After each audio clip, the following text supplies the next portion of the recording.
하나님의 말씀 봉독하겠습니다. 하나님의 말씀은 로마서 1장 16절에서 17절 말씀 되겠습니다. 신약성경 239페이지 로마서 1장 16절에서 17절 말씀 되겠습니다. 우리 같이 합독하겠습니다. 내가 복음을 부끄러워하지 아니하노니 이 복음은 모든 믿는 자에게 구원을 주시는 하나님의 능력이 됨이라. 먼저는 유대인에게요 그리고 헬라인에게로다. 복음에는 하나님의 의가 나타나서 믿음으로 믿음에 이르게 하나니 기록된 바 오직 의인은 믿음으로 말미암아 살리라 함과 같으리라. 한 번 더 읽습니다. 내가 복음을 부끄러워하지 아니하노니 이 복음은 모든 믿는 자들에게 구원을 주시는 하나님의 능력이 됨이라. 먼저는 유대인에게요 그리고 헬라인에게로다. 복음에는 하나님의 의가 나타나서 믿음으로 믿음에 이르게 하나니 기록된 바 오직 의인은 믿음으로 말미암아 살리라 함과 같으리라. 아멘. 할렐루야. 오늘은 주님께서 로마서 1장 16절에서 17절의 말씀을 우리에게 허락해 주셨습니다. 오늘 같이 은혜 받고자 하는 말씀은 오직 의인은 믿음으로 말미암아 살리라 라는 제목으로 은혜를 나누고자 합니다. 오늘은 종교개혁 507주년 기념주일입니다. 1517년 10월 31일 종교개혁의 불을 땡긴 이 마르틴 루터가 오늘 본문 말씀에 의지해서 종교개혁을 시작하였습니다. 그 결과 오늘 우리의 개신교가 탄생되게 되었습니다. 이 루터의 뒤를 이어서 일어났던 종교개혁자들은 존 낙스, 쯔빙글리, 그리고 존 칼빈, 이러한 여러 종교개혁자들이 일어나기 시작을 했습니다. 그 중에서 대표적인 인물이 존 칼빈이었습니다. 이 프랑스의 위대한 개혁자였습니다. 이 프랑스의 위대한 개혁자 존 칼빈은 1509년에 태어나서 1564년에 하늘나라로 가셨습니다. 얼마 살지 못한 사람입니다. 이 존 칼빈은 교회 역사에서 전무후무한 정통 기독교 교리를 체계화시킨 신학자입니다. 그는 교리뿐만 아니라 교회의 행정, 그리고 성도의 신앙생활, 인간사회의 생활 전반에 걸친 위대한 개혁가였습니다. 이 존 칼빈이 남긴 유명한 작품이 있습니다. 기독교 강요라는 유명한 서적입니다. 책입니다. 이 기독교 강요라는 이 책은 오늘날 이 땅에 존재하는 모든 성도들, 모든 신학자들의 필독서가 이 기독교 강요가 되었습니다. 위대한 작품입니다. 그는 성경중심주의, 영역주권주의의 개혁의 물결을 온 유럽에 파급한 사람입니다. 그래서 로마 카톨릭은 힘을 잃어버렸고 이 개혁주의 장로교회라는 대의민주주의 제도 아래서 교회와 사회는 다방면으로 새로운 전환기를 맞이하게 되었던 것입니다. 그는 이 존 칼빈은 성경으로 돌아가자고 외친 개혁주의의 위대한 유산을 그대로 이어받아서 개혁을 했던 것입니다. 그러나 지상교회는, 이 땅에 존재하는 지상교회는 항상 마귀와의 전투에 직면하여야 하였습니다. 그것은 제네바를 기점으로 해서 절대주권 사상과 성경정치를 정착시켜 놓고 개혁주의의 교회를 이끌어가던 칼빈이 55살의 아까운 나이로 하나님이 부르셔서 소천한 후에 약 40년이 지나간 후였습니다. 이 1603년경에 당시 네덜란드는 가장 정통적인 신앙을 고수하는 개혁주의의 본산지로 알려져 있었습니다. 그런데 어느 날 정부의 한 관리 출신인 코른 헤르트라는 사람이 있었어요. 이 코른 헤르트라는 사람이 나타나서 칼빈주의에서 부르짖고 있는 주권, 하나님의 절대 주권 사상, 하나님의 예정, 이런 교리들을 반박하는 글을 써서 정부에 올렸던 이러한 사건이 발생이 되시기 시작했습니다. 그래서 이 네덜란드 정부와 국민들은 술렁거리기 시작을 하였고 잔잔한 호수에 파문을 일으킨 격이 되어버렸습니다. 당시에 이 소식을 들은 칼빈의 수제자가 있었어요. 칼빈의 직통 제자, 수제자 베자라고 하는 신학자가 있었습니다. 이 베자는 붕괴하기 시작을 했습니다. 그래서 이 문제를 수습하기 위해서 오래전부터 자기와 개혁주의를 같이 해온 네덜란드 신학교 교수 알미니우스라는 사람을 불렀습니다. 그래서 이 알미니우스로 하여금 코른헤르트를 찾아가서 진상을 조사하라는 명령을 내렸어요. 진상에 대해서 알아보고 그에 대해 반박을 해줄 것을 요청하였습니다. 이 알미니우스라는 사람은 즉시 진상조사에 착수하기 시작을 했습니다. 그런데 코른헤르트의 글을 읽고 이 알미니우스가 그만 감동을 받아버렸어요. 오히려 동화가 되어버렸다는 말씀입니다. 이제 알미니우스는 그 총뿌리를 칼빈주의 쪽에 들이대고 난사하기 시작한 것입니다. 그가 주장하기를 하나님의 절대 주권은 잘못되었다. 이 하나님의 절대 주권을 인정할 수가 없다. 그리고 하나님의 예정은 있을 수가 없다. 인간은 아주 타락하지 않았다. 하나님은 인간의 믿음을 보고 선택한다. 이 믿음은 인간의 자유의지의 산물이다 라고 주장하기 시작을 했습니다. 그러니까 이 칼빈주의와 정반대 주장을 하기 시작을 하는 것입니다. 그런데 이 칼빈주의는 딱 쫓던 개 지붕 쳐다보는 어처구니 없는 배신감을 느끼기 시작했어요. 그래서 칼빈주의는 진통에 빠져버렸어요. 그리고 하나님께 간절히 기도하기 시작하였습니다. 교회에 환란이 찾아온 것입니다. 그리고 1609년에 이 알미니우스는 죽었습니다. 그가 죽은 지 1년 후에 1610년에 그들을 추종하던 무리들이 있었어요. 이 알미니안 주의자들이라고 얘기하죠. 이 알미니안 주의자들은 알미니우스의 가르침에 근거하여 5개의 반박의 글을 발표하기 시작을 했습니다. 이것이 바로 알미니안주의 5대 학론이다 이렇게 설명을 할 수가 있습니다. 이 알미니안주의 5대 학론은 이 5가지로 교리를 체계화시켰는데요. 그 첫째가 바로 뭐냐 하면은 인간은 완전히 타락하지 않았다라는 거예요. 인간은 완전하게 타락하지 않았고 자유의지가 남아있다라는 겁니다. 그러니까 천주교와 똑같은 주장을 하기 시작하는 거예요. 자율구원성을 이야기하기 시작하는 거예요. 인간 스스로 구원함을 받을 수 있다. 구원을 선택할 수가 있다. 이렇게 주장하기 시작하는 것입니다. 두 번째 교리는 하나님은 인간의 조건을 보고 선택하였다라는 것입니다. 그러니까 예지예정설을 주장하기 시작하는 거예요. 그러니까 조건 선택을 주장하기 시작하는 것입니다. 여러분 여기서 예지예정이라는 말씀은 무슨 말씀이냐 하면은 이 예지예정은 하나님께서 인간이 하나님을 믿으려고 한다라는 것을 알고 선택을 했다. 이 말씀입니다. 예지예정, 그러니까 조건 선택이라는 것입니다. 이걸 주장하기 시작을 했습니다. 그리고 세 번째 교리는 뭐냐면은 그리스도의 십자가 속죄는 모든 인류를 위한 것이다. 이렇게 주장하기 시작하는 것입니다. 만인 구원선을 주장하기 시작하는 것입니다. 그리스도의 십자가의 속죄는 모든 인류를 위한 것이다. 이렇게 말씀하는 거예요. 그 다음에 네 번째 교리는 성령의 은혜는 충분히 저항할 수 있다. 즉 인간의 자유의지를 이야기하고 있는 겁니다. 그러니까 하나님이 주시는 은혜를 인간이 받을 수도 있고 안 받을 수도 있다는 겁니다.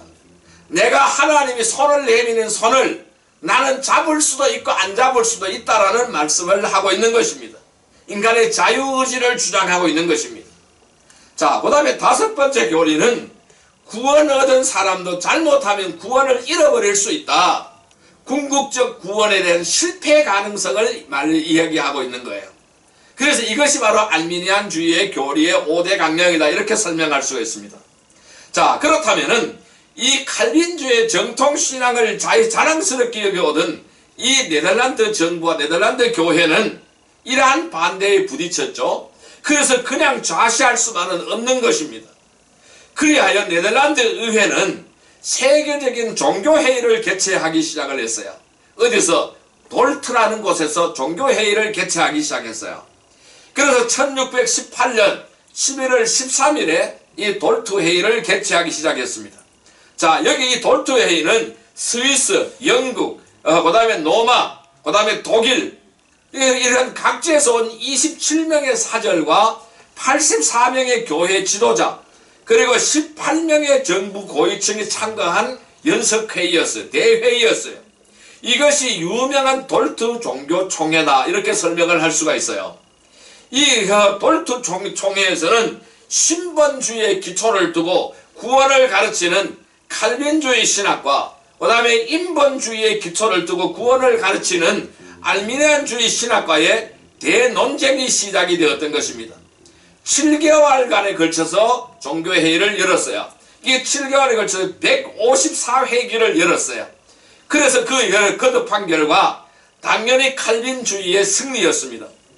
그래서 이 알미니안주의는 하나님의 주권을 무시하고 인간의 공로를 내세우는 가장 흉악한 이설임을 확인하였던 것입니다.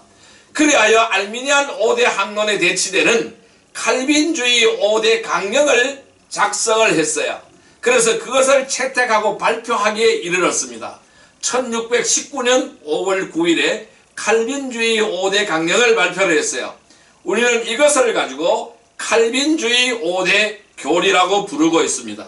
자, 그러면 이 칼빈주의 5대 교리는 어떻게 구성이 되었는가? 여러분들은 나누어 드린 유인물을 보시기를 바랍니다. 이 칼빈주의 5대 교리는 제가 알미니안 5대 교리하고 비교해서 설명을 해놨습니다. 칼빈주의 5대 교리는 첫째, 전적 타락입니다. 인간은 전적으로 죄로 말미암아 아담과 하와의 범죄로 말미암아 전적으로 타락을 했다. 전적 무능력 상태라는 것입니다.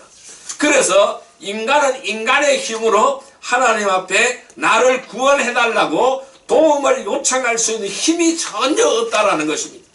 전적 타락, 즉 전적 무능력하다라는 것입니다. 이것이 바로 첫 번째 교리입니다. 두 번째 교리는 바로 뭐냐면은 무조건적 선택이라는 것입니다. 절대 예정이라는 것입니다. 그러니까 하나님은 하나님의 은혜로 우리가 창세 전부터, 우리가 어머니 뱃속에 태중에서 지어지기 전부터 이미 나를 구원하기로 선택하셨다라는 겁니다. 하나님의 무조건적인 선택, 절대 예정, 이것을 신봉하는 거예요. 자, 그런데 알미니안주의는 어떻게 해요? 부분적으로, 인간이 부분적으로 타락했다라는 것이죠. 왜? 인간의 자유의지가 남아있다는, 부분적으로 타락했다는 겁니다.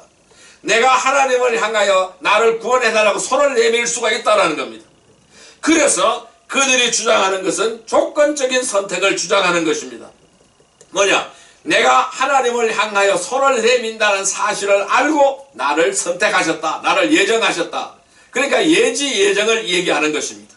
자, 세 번째 우리 칼빈주의 교리는 제한 속죄라는 거예요. 특별한 속죄라는 것입니다.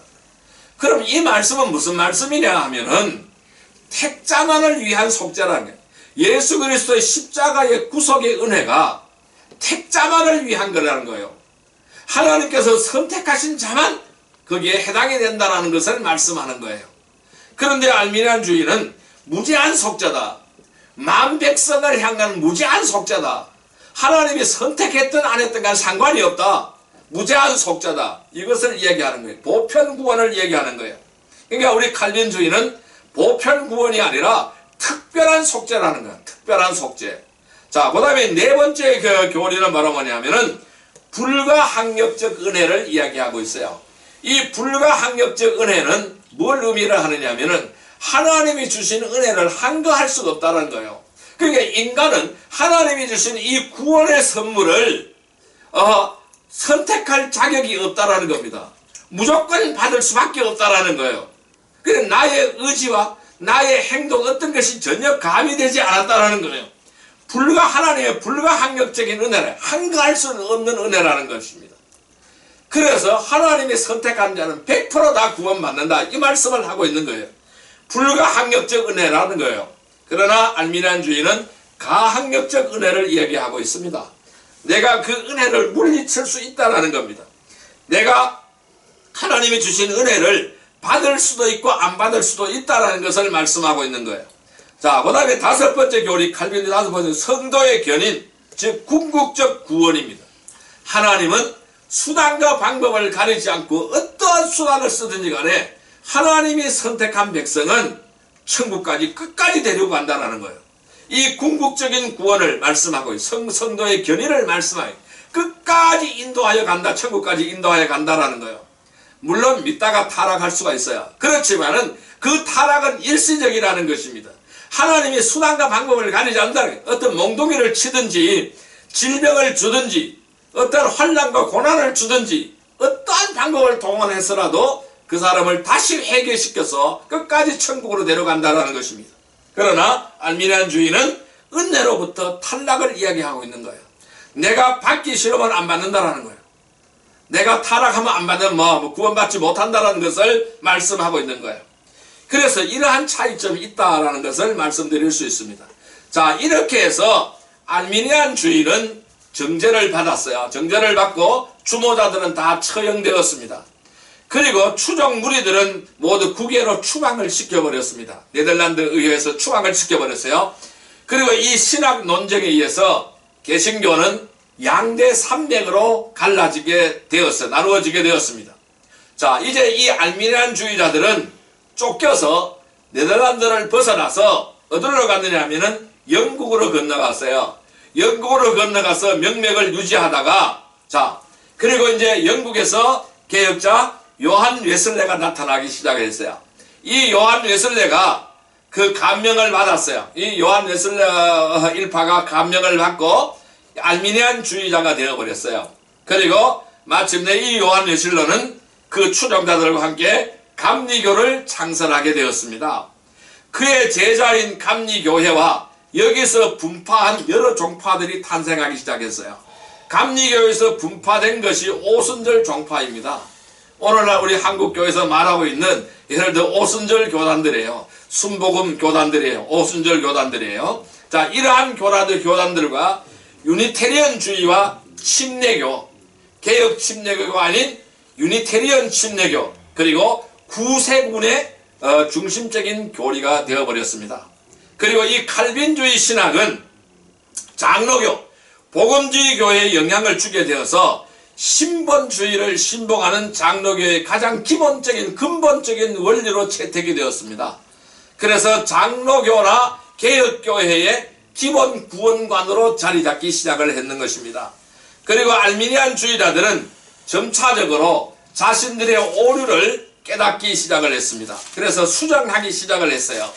이것을 가지고 수정 알미니안주의라 이렇게 부르고 있습니다. 이 수정 알미니안주의라는 이름으로 바꾸어서 칼빈주의의 신학을 점차적으로 추종하는 경향을 많이 보이고 있다, 이렇게 설명을 할 수가 있습니다. 여러분, 오늘은 이 종교개혁 기념주일로서 이러한 역사적인 배경하에 우리 장로교의 핵심 교리가 되는 칼빈주의 5대 교리를 중심으로 해서 우리의 개혁교회가 어떻게 개혁되어 나가야 하는지를 살펴보고자 합니다. 그 첫째 교리는, 칼빈주의 첫째 교리는 아까 말씀드렸다시피 전적 타락입니다. 한번 따라할까요? 전적 타락. 전적 타락. 자, 이것은 전적 무능력을 말씀하고 있는 거예요. 자, 로마서 5장 12절에서 21절 말씀을 보겠습니다. 신약성경 246페이지 로마서 5장 12절에서 21절 말씀입니다. 로마서 5장 12절에서 21절 말씀 246페이지가 되겠습니다. 로마서 5장 12절에서 21절 말씀, 12절 말씀만 읽겠습니다. 12절 말씀. 그러므로 한 사람으로 말미암아 죄가 세상에 들어오고 죄로 말미암아 사망이 들어왔나니 이와 같이 모든 사람이 죄를 지었으므로 사망이 모든 사람에게 이르렀느니라. 자, 모든 사람이 죄를 지었다고 말씀하고 있어요. 그래서 사망이 모든 사람에게 이르렀다고 설명하고 있습니다. 자, 그럼 여기서 전적 타락을 설명하고 있는 내용이에요. 이 전적 타락이라는 것은 인간은 선을 행한 의지나 능력이 없다라는 거예요. 인간의 공로가 전혀 불가능하도록 전적으로 부패되어 있음을 말씀하고 있는 거예요. 이 아담의 원죄로 인해서 모든 사람은 죄로 오염된 본성을 가지고 태어났다라는 것입니다. 이 죄는 한 사람의 의지뿐만 아니라 그에 대한 감정과 지성 그리고 신체까지도 영향을 미친다라는 것입니다. 그래서 여기서 이 전적이라는 표현은 바로 뭐냐면은 타락한 각 사람이 최악의 상태에 있음을 가리키는 것은 아닙니다. 그 존재의 어떤 측면도 죄의 영향을 받지 않은 부분이 없다라는 것을 가리키고 있는 거예요. 그 인간의 모든 존재가 어떠한 측면도 죄의 영향을 받지 않는 부분이 없다라는 것을 말씀하고 있어요. 그래서 전적으로 타락했다. 그렇기 때문에 사망이 모든 사람에게 찾아왔다라는 것을 말씀하는 거예요. 자, 이것을 다른 말로 설명을 하면은 전적 무능력이라고 말씀할 수가 있습니다. 자, 그래서 구원의 시작과 구원 진행과 구원 완성에서 인간의 공로가 전혀 개입될 수 없다는 것을 설명하는 내용이에요. 우리는 우리의 힘으로 구원을 얻은 것이 아니에요. 내가 무엇을 해서 구원을 얻은 것이 아니라는 것입니다. 오직 하나님의 은혜로만 구원을 얻은 거예요. 하나님이 나를 사랑하셔서 전적 하나님의 은혜로만 구원을 받은 것이라는 것이에요. 이 알미니아는 부분적인 타락으로 여기 항론을 하고 있어요. 인간에게는 자유의지가 남아있다는 것입니다. 그래서 전적으로 타락하지 않았다. 부분적으로 타락하였다는 것입니다. 이러한 논리가 들어오게 되면은 인간은 어떤 행위를 해야 구원을 얻을 수 있다는 논리가 성립되게 되는 것입니다. 그러니까 이 구원에서 인간의 힘이 여기 가세가 되었다는 것을 설명이 되어지는 것이죠. 자, 성도 여러분, 전적으로 타락한 인간은 이 인간의 구원은 오직 하나님의 은혜임을 우리는 확신해야 됩니다. 내가 어떤 무엇을 해서 구원받은 것이 아니라는 거예요. 이것은 오직 하나님의 은혜임을 확신하고 이것을 믿는 성도들이 되시기를 주님의 이름으로 축복합니다. 자, 두 번째 요소는 바로 뭐냐면은 무조건적 선택입니다. 따라할까요? 무조건적 선택. 무조건적 선택. 예, 절대 예정을 말씀하고 있는 거예요. 자, 로마서 4장 4절에서 8절 말씀을 보겠습니다. 로마서 4장 4절에서 8절 말씀입니다. 244페이지입니다. 244페이지. 로마서 4장 4절에서 8절 말씀. 자, 8절 말씀만 읽겠습니다. 같이 읽겠습니다. 주께서 그 죄를 인정하지 아니하실 사람은 복이 있도다 함과 같으니라. 다시 한번요. 주께서 그 죄를 인정하지 아니하실 사람은 복이 있도다 함과 같으니라. 아멘. 자, 주께서 인정을 해야 된다는 것을 말씀하고 있어요. 자, 주께서 그 죄를 인정하지 아니할 사람은 복이 있도다. 이렇게 말씀을 했어요. 자, 여기서 우리는 무조건적인 선택을 우리는 이해할 수가 있어요. 이 무조건적인 선택이라는 것은 하나님께서 창세전에 자기의 미쁘신 뜻을 따라서 인간을 선택했거나 유기하시도록 예정해 두었다는 것을 의미하는 겁니다. 누구는 선택하고 누구는 유기하겠다는 하나님의 절대 예정을 말씀하는 거예요. 즉 우리의 윤리적인 행위나 우리가 믿을 것을 아시고 선택한 것이 아니라는 것입니다. 구원은 하나님의 주권에 의한 거예요. 이 구원은 하나님의 주권에 의한 것이고 무조건적 선택이라는 것입니다. 이 알미니안의 조건적 선택에 대조되는 부분이라는 것이죠. 우리는 여기서 절대 예정과 예지 예정을 우리는 살펴봐야 되겠죠. 자, 우리 칼빈주의는 절대 예정을 이야기하고 있고 알미니안주의는 예지 예정을 이야기하고 있습니다. 역사적으로 개혁파 전통에 속한 대부분의 학자들은 이 점을 온 인류를 향한 하나님의 보편적인 부르심과 나란히 언급을 하면서 하나님의 주권과 자비, 그분의 은혜와 인간의 전적인 타락에 비단해서 이 교리를 설명해 왔다라는 것입니다. 이것은 아담이 하나님을 배반해서 타락했지만은 하나님께서는 죄인 중에서 일부를 선택하셨다라는 것이 되겠죠. 조건 없이 선택하셨기 때문에 우리에게 은혜가 되는 것입니다. 하나님은 우리를 아무 조건을 달지 않았어요. 아무 토를 달지 않으셨어요. 그냥 선택하신 거예요. 그래서 조건 없이 선택하셨어요. 우리들에게 뭘 요구한 적이 없습니다. 하나님 우리에게 뭘 어떻게 하라고 요구한 적이 없습니다. 조건 없이 선택하셨기 때문에 우리에게 은혜가 되는 것입니다. 성도 여러분, 이 땅에 살아가는 수많은 죄인 중에서 나를 선택해서 나를 구원하여 주신 그 하나님의 은혜에 감사하는 성도들이 되시기를 주님의 이름으로 축복합니다. 세 번째 요소를 보겠습니다. 세 번째 요소는 제한 속죄입니다. 따라할까요? 제한 속죄. 제한 속죄. 특별한 속죄를 말씀하는 거예요. 자, 에베소서 1장 4절의 말씀을 볼까요? 에베소서 1장 4절의 말씀 310페이지입니다. 310페이지 에베소서 1장 4절의 말씀을 보겠습니다. 에베소서 1장 4절의 말씀입니다. 에베소서 1장 4절의 말씀입니다. 같이 읽습니다. 곧 창세전에 그리스도 안에서 우리를 택하사 우리로 사랑 안에서 그 앞에 거룩하고 흠이 없게 하시려고. 아멘. 뭐라고 그랬어요? 창세전에 택했다고 그랬어요. 저와 여러분들을 하나님은 창세전에 택했다고 그랬어요. 창세전에 어디 안에서? 예수 그리스도 안에서 택했다라는 겁니다. 예수 그리스도 안에서 우리를 택하사 우리로 사랑 안에서 그 앞에 거룩하고 흠이 없게 하시려고 선택했다, 예정했다라는 거예요. 누구 안에서? 예수 안에서. 자, 그렇다면은 이 예수님의 십자가의 사역이 만인을 구원한 것이냐? 아니라는 것입니다. 만인 구원이 아니라는 것입니다. 제한적 구속이라는 거예요. 제한적 구원이라는 거예요. 누구? 하나님이 예수 안에서 선택한 자만 그게 그 효력이 해당이 된다는 것을 말씀하고 있는 거예요. 자, 여기서 제한 속죄라는 말은 제한적 구속이라는 말씀입니다.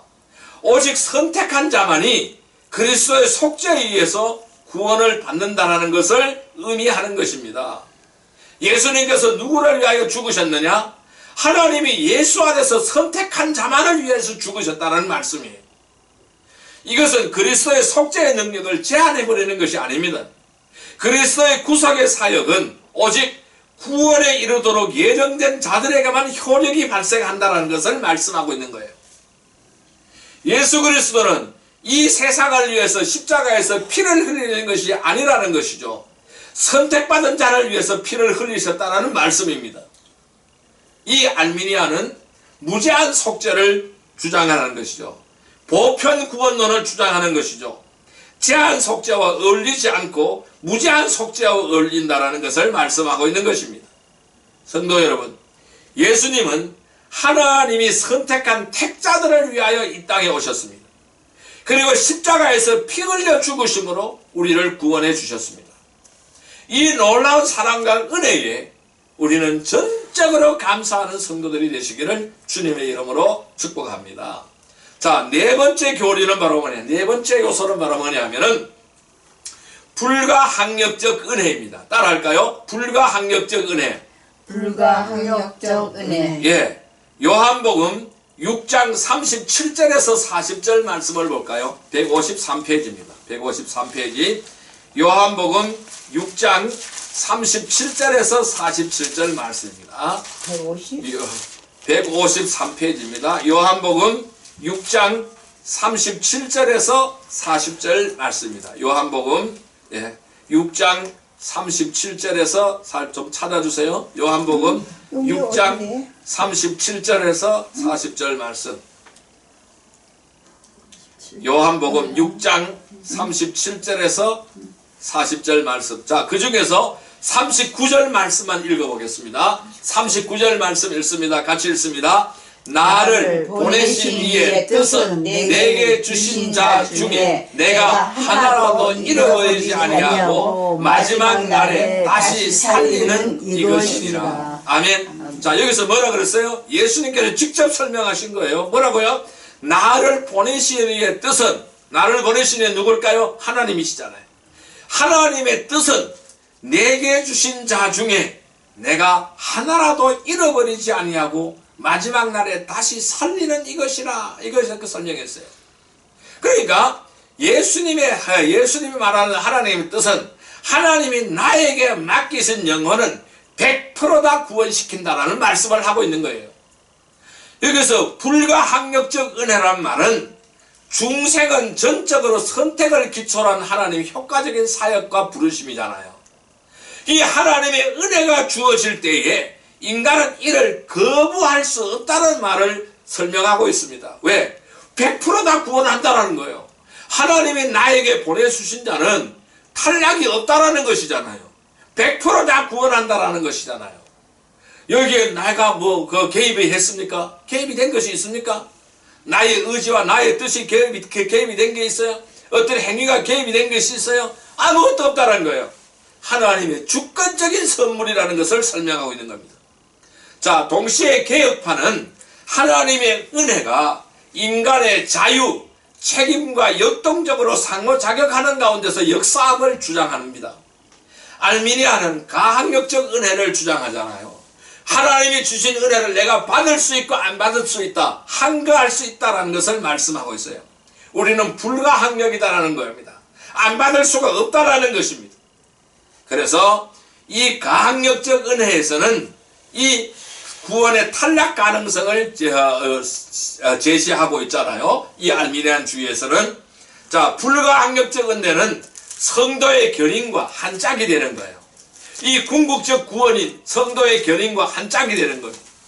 끝까지 책임지고 데려가신다는 것을 말씀하고 있는 내용이에요. 자, 그렇다면은 하나님이 선택하신 자는 그 구원을 거절할 수 있는 힘이 인간에게는 없다, 아예 없다라는 것입니다. 그래서 인간은 하나님의 은혜에 한가할 수가 없다라는 거예요. 하나님의 은혜에 인간은 한가할 수가 없다. 그래서 불가항력적인 은혜라는 것입니다. 성도 여러분, 하나님이 선택하신 저와 여러분은 놀라운 하나님의 구원의 은혜를 거절할 수 없는 완벽한 구원이라는 놀라운 사실에 감사하는 성도들이 되기를 주님의 이름으로 축복합니다.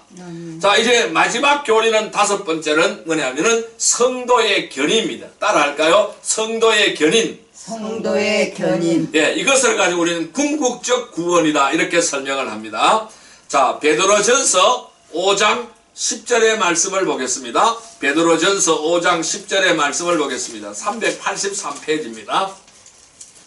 베드로전서 5장 10절의 말씀, 383페이지입니다. 383페이지. 베드로전서 5장 10절의 말씀입니다. 베드로전서 5장 10절의 말씀, 383페이지. 베드로전서 5장 10절의 말씀 같이 읽습니다. 모든 은혜의 하나님 곧 그리스도 안에서 너희를 부르사 자기의 영원한 영광에 들어가게 하시니라. 잠깐 고난을 당한 너희를 친히 온전하게 하시며 굳건하게 하시며 강하게 하시며 털을 견고하게 하시리라. 아멘. 끝까지 책임진다라는 거예요. 이 성도의 견인이라는 것은 성도의 보전이다라고도 설명할 수가 있어요. 그리고 또한 궁극적 구원이다라고 설명을 합니다. 그러면은 한 번 선택받은 성도는 한때 타락할 수는 있습니다. 믿다가 낙오할 수는 있습니다. 그렇지만은 궁극적으로 하나님은 반드시 구원을 받게 하신다라는 것을 의미하는 거예요. 즉 하나님의 효과적인 부르심을 받은 자는 인간의 연약함에도 불구하고 양자로 삼은 자녀들은 구원이 보장되어 있음을 의미한다라는 것입니다. 그래서 영원한 구원입니다. 하나님의 선택이 인간의 행위에 의해서 무효되어질 수는 없다라는 것이죠. 참된 성도들이라도 일시적으로 타락할 수는 있지만은 그런 반역의 상태는 최종 것이 아니라는 것을 설명하고 있습니다. 하나님이 끝까지 구원을 견인해 간다라는 것입니다. 하나님께서 견인차가 되어서 나를 그 뒤에다 붙여서 끝까지 끌고 얻으러 천국까지 가신다라는 것을 말씀하고 있는 겁니다.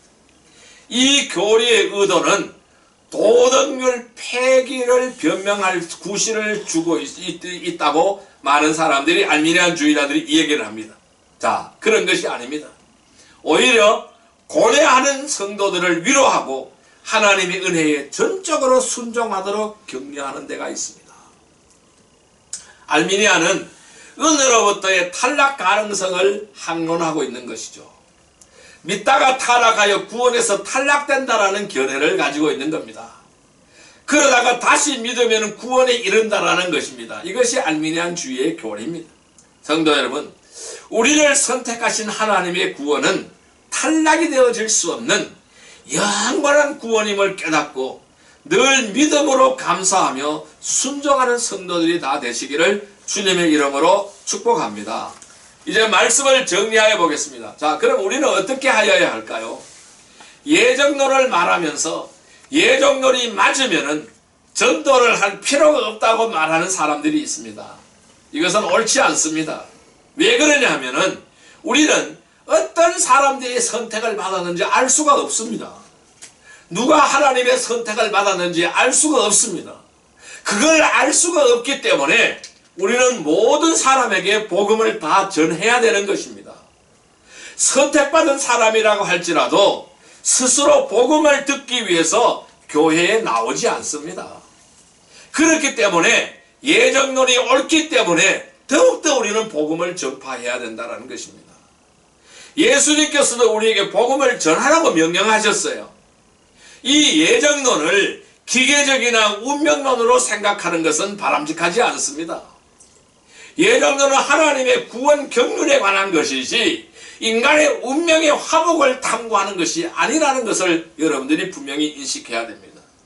그래서 칼빈은 기독교 강요 제3권에서 기도에 대해서 자세하고 구체적으로 제시하고 있습니다. 여러분, 우리 시대에는 이 행위신학이 너무나 난무하고 있습니다. 인간의 인위적인 노력을 주장하는 펠라기우스로부터 시작된 영향으로 볼 수가 있습니다. 이 반펠라기우스주의, 알미니안, 그리고 그 아류들에 의해서 계속적으로 반복이 되어지고 있습니다. 그들은 인간에게 느껴지는 것을 추구하고 감정이 벅차서 눈물이 나는 현상 등을 성령의 역사로 주장하기도 한다는 것입니다. 하나님의 구원 사역은 영의 사역입니다. 영적인 사역인데 인간의 육체적인 인간의 오감으로 평가하는 것은 바람직하지 않다라는 것이죠. 하나님의 예정은 인간 이성으로는 이해할 수가 없습니다. 그러나 하나님을 절대자로 믿는 자면은 절대자의 의지의 불변을 우리는 믿으며 예정을 믿을 수밖에 없다라는 것입니다. 그러나 믿음은 나의 이성의 추론에 의해서 확립되는 것이 아닙니다. 구주 예수 그리스도의 부르심으로 시작이 되는 것, 하나님의 부르심으로 시작이 되는 겁니다. 콜링으로부터 시작이 되어진다는 것입니다. 그래서 하나님의 은혜로 부르심을 받는 것이죠. 그 하나님의 은혜로 시작됐기 때문에 하나님의 은혜로 진행이 되어져야 하는 것이죠. 오직 믿음과 오직 은혜를 추구하는 이 모든 초기에 기독교인들은 바로 이것을 추구했어요. 오직 믿음, 오직 은혜를 추구했습니다. 이 종교에게 불을 땡긴 바로 마르틴 루터도 오늘 우리 본문의 말씀을 읽으면서 거기서 충격을 받아버린 거예요. 오직 믿음과 오직 은혜를 추구하는 그러한 종교개혁에 불을 땡긴 것입니다. 오직 믿음과 오직 은혜를 추구하는 우리 장로교인은 하나님의 이중 예정을 근거로 한 칼빈주의의 5대 교리를 우리는 신봉합니다. 믿습니다. 우리의 이해가 부족해서 하나님의 경륜을 이해하지 못하는 것이 오히려 기쁘고 겸손하게 하고 믿음으로 찬양하게 하는 것입니다. 성도 여러분, 구원은 행위 구원이 아닌 것입니다. 하나님의 은혜로 인한 믿음으로의 구원입니다. 그래서 오늘은 칼빈주의와 알미니안주의를 비교해서 설명을 했습니다. 자, 칼빈주의를 따르는 이 교단들은 장로교 그리고 개혁주의 침례교가 있습니다. 그래서 이 칼빈주의는 다른 말로 우리는 개혁주의 교회다 이렇게 설명을 합니다. 개혁주의 교회라고 설명을 하고 그 다음에 이제 알미니안주의는 감리교, 그 다음에 오순절 교파, 구세군, 성결교, 성공회, 침례교 이렇게 설명할 수 있어요. 개혁주의 침례교하고 그냥 일반 침례교하고는 다른 것입니다. 그런데 이 침례교나 그 다음에 이 알미니안주의 교파 안에서도 칼빈주의를 신봉하는 신봉자들이 많이 있습니다.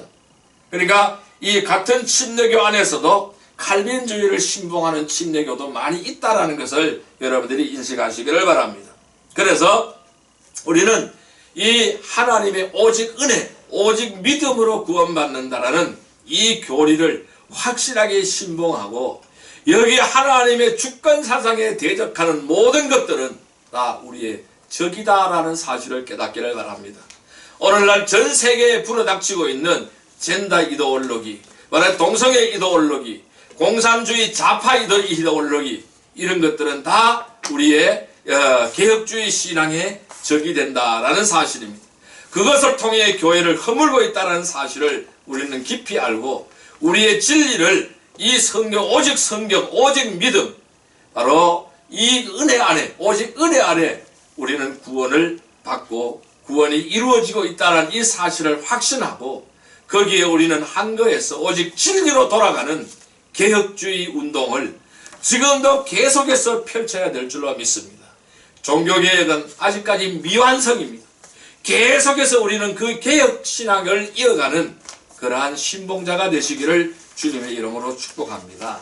성도 여러분, 우리를 선택하신 하나님의 구원은 탈락이 될 수 없는 영원한 구원임을 우리는 깨닫고 늘 믿음으로 감사하며 순종하는 성도들이 다 되시기를 주님의 이름으로 축복합니다. 기도드리겠습니다. 사랑과 은혜의 아버지 하나님 감사합니다. 우리를 선택하신 하나님의 구원은 탈락될 수 없는 영원한 구원임을 깨닫기를 원합니다. 늘 믿음으로 감사하며 우리는 순종하는 성도들이 다 되게 하여 주옵소서. 오직 믿음으로 말미암아 구원받는다라는 이 오직 믿음에 이르게 하나 복음에는 하나님의 일가 나타나서 믿음으로 믿음에 이르게 하나니 기록된 바 오직 의인은 믿음으로 말미암아 살리라. 이 믿음을 개혁주의자들이 믿었던 이 믿음을 우리는 절대적으로 훼손하지 않고 이 하나님의 진리를 수행해가는 거룩한 백성들과 거룩한 교회가 다 되어지기를 주님의 이름으로 축복합니다. 찬송 축복하며 예수 그리스도 이름으로 기도드리옵나이다. 아멘.